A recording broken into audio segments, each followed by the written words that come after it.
باللہ من الشیطان الرجیم بسم اللہ الرحمن الرحیم۔ تمام تعریفیں اور حمد و ثنا اس رب ذوالجلال والاکرام کے لیے جو سارے جہانوں کا پروردگار و روز جزا کا مالک ہے۔ میرے تمام سننے والوں کو السلام علیکم ورحمۃ اللہ وبرکاتہ۔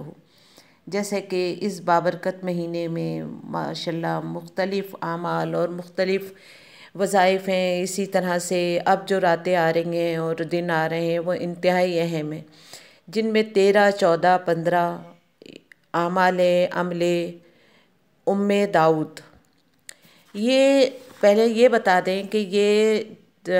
عمل جو ہے جناب امام صادق سے مروی ہے، اور امام صادق نے یہ عمل جناب داود یعنی جناب داود کی والدہ جو کہ جناب حسن مجتبیٰ کی بہو تھیں اور جناب حسن مثنیٰ کی زوجہ تھیں،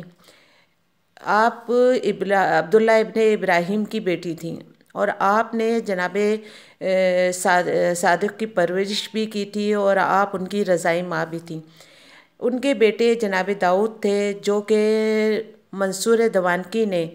جناب داود کو عراق میں قید کر دیا اور پھر خبر بھی نہ ہوئی، ایک مدت گزر گئی، آپ کا کچھ پتہ نہ تھا۔ آپ اتنی صابر تھیں کہ آپ نے امام سے کوئی فریاد نہ کی اور نہ ہی آپ نے امام سے بتایا۔ ایک دن جب آپ امام کی مزاج پرسی کے لیے تشریف لائیں، امام علیل تھے،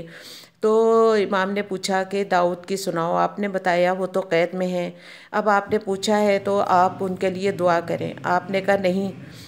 آپ دعا کریں، اور کیونکہ ایک ماں کی دعا جو ہے وہ بہت بہت زیادہ اثر رکھتی ہے۔ اس کے ساتھ ہی آپ نے آپ کو یہ عمل بتایا، اور اس عمل کی برکت سے آپ نے جب یہ عمل کیا تو 13، 14، 15 روزہ رکھا، اور اس کے بعد جو اس کے اعمال ہیں وہ کیے، تو شام میں جناب داؤد اپنی ماں کے پاس پوری شان و شوکت کے ساتھ واپس آئے۔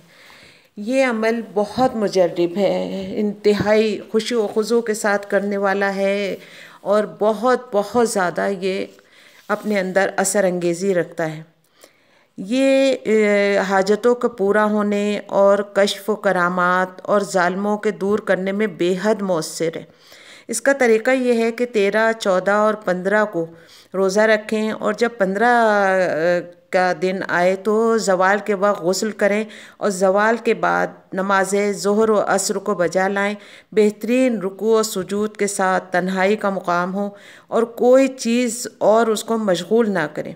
اور کسی سے بات نہ کریں، اور جب نماز سے فارغ ہو جائیں تو روبہ قبلہ بیٹھیں، اور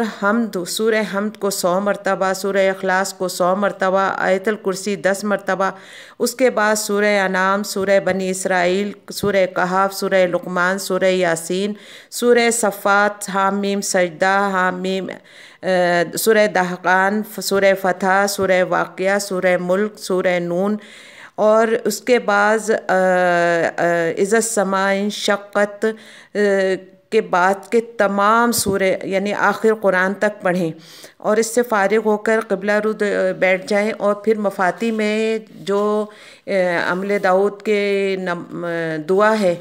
وہ پوری دعا تمام کریں۔ اگر آپ کے پاس اس کے بعد بھی وقت بچ جاتا ہے تو مختلف ذکر، مختلف تسبیحات کریں، یہاں تک کہ روزے کا تمام ہونے کا ٹائم آ جائے۔ یہ عمل آپ لوگ اگر جس کے اندر بھی طاقت ہے، جس کے اندر بھی ہمت ہے، وہ کرے، اور انتہائی مجرب عمل ہے، اور انتہائی خشوع و خضوع کے ساتھ آپ کریں۔ انشاءاللہ پروردگار محمد و آل محمد کے صدقے میں سب کی مشکلات دور کرے، اور سب کو اس عمل کی برکت سے پروردگار جس کی جو پریشانیاں ہیں وہ دور کرے محمد والے محمد کے صدقے میں۔ اور جب آپ لوگ یہ کریں تو مجھ ناچیز کو بھی اپنی دعاؤں میں یاد رکھیں۔ پروردگار بحق محمد والے محمد، بحق طہ یاسین، ہم سب کو عمل خیر کرنے کی توفیق دے، اور انشاءاللہ ہمارے سب سے پہلی دعا ہمارے امام کے ظہور میں تعجیل کی ہو، اور اس کے بعد ساری مشکلات جو لوگوں کی ہیں سب کے لیے آپ دعا کریں۔ یقین کریں جب آپ سب کے لیے دعا کریں گے تو پھر ہمیں اپنے لیے دعا کی ضرورت نہیں ہوگی، بلکہ لوگ خود ہم سب کی دعاؤں میں خود بخود شامل ہو جائیں گے۔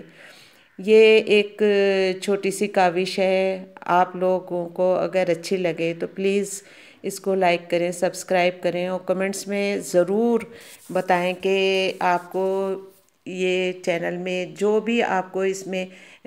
کمی لگتی ہے اس سے مجھے ضرور آگاہ کریں، اور جو اگر کچھ بہتری ہے تو اس سے بھی مجھے ضرور آگاہ کریں اور اپنی دعاؤں میں شامل رکھیں۔